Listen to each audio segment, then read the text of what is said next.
Hi, I'm Dr. Tracey Marks, a psychiatrist, and this channel is about mental health education and self-improvement. Today's affirming meditation is about avoiding toxic people in your life. What's the point of an affirming meditation? Here's the point.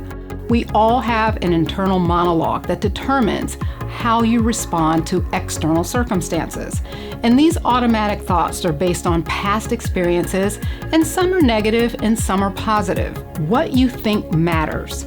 Thoughts become actions, attitudes, and behaviors. And with these affirming meditations, you replace the negative script in your head with positive ones as the need arises. That is, by listening to and watching these affirmations, you have a catalog of affirming, positive thoughts from which to draw in various situations. So let's begin. I avoid toxic people.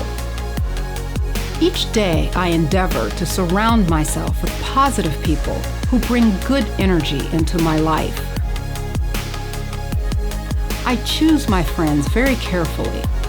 I look for those who possess virtues like love, forgiveness, and honesty.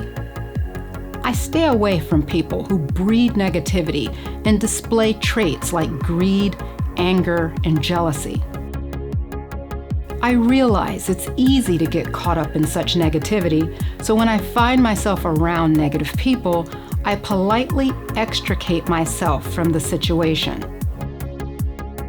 When I surround myself with positive people, life is more peaceful and fulfilling.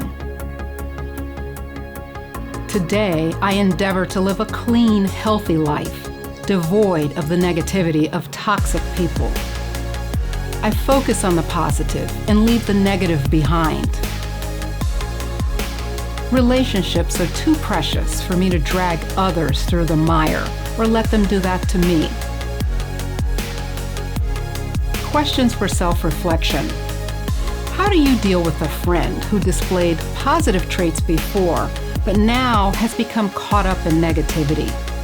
How can you tell if a new acquaintance is likely to bring positivity to your life?